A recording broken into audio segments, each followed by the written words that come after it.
Assalamualaikum warahmatullahi wabarakatuh. Bismillahirrahmanirrahim. Alhamdulillahirabbil alamin. Wassalatu wassalamu ala asyrofil anbiya'i wal mursalin sayyidina Muhammadin wa ala alihi washabbihi ajmain. Amin.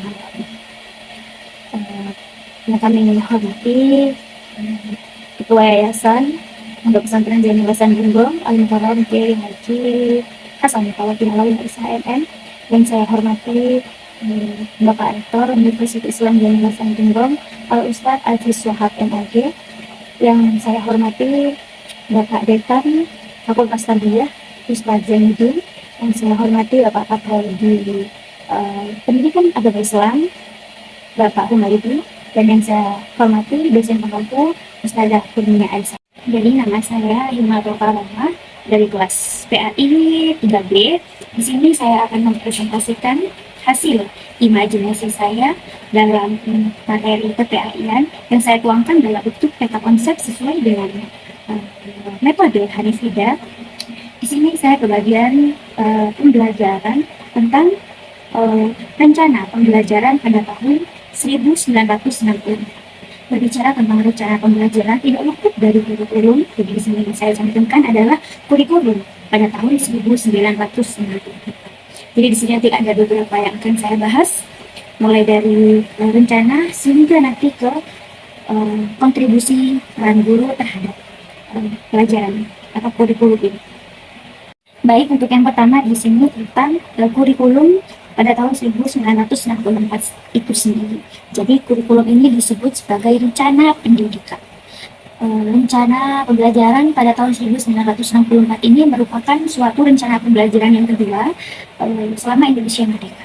Untuk selanjutnya yakni mengenai konteks sosial politik dan ekonomi. Jadi perubahan kurikulum pendidikan di sini adalah merupakan cerminan tujuan dari sebuah politik.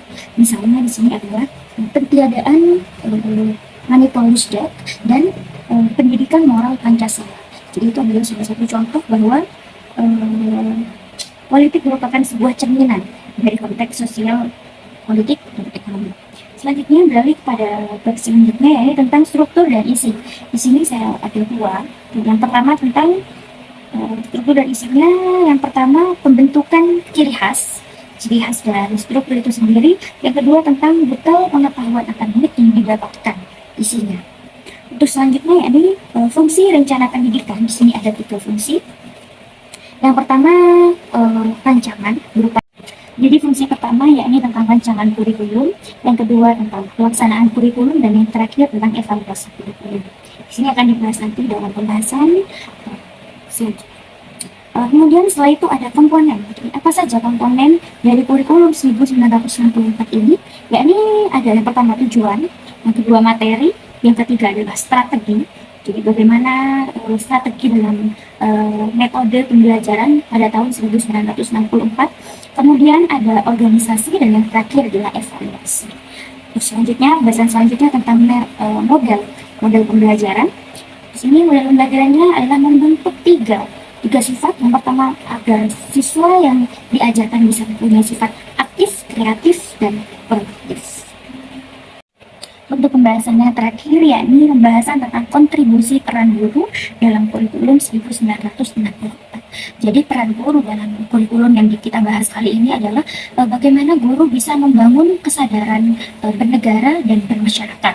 Salah satu contohnya adalah bagaimana cara guru mengelola kelas yang dia ajar agar kelas tersebut bisa berjalan kondusif dan siswa-siswinya pun mempunyai sifat-sifat seperti yang sudah kita bahas di atas sesuai dengan model pembelajarannya, yaitu siswa yang aktif, kreatif, dan produktif.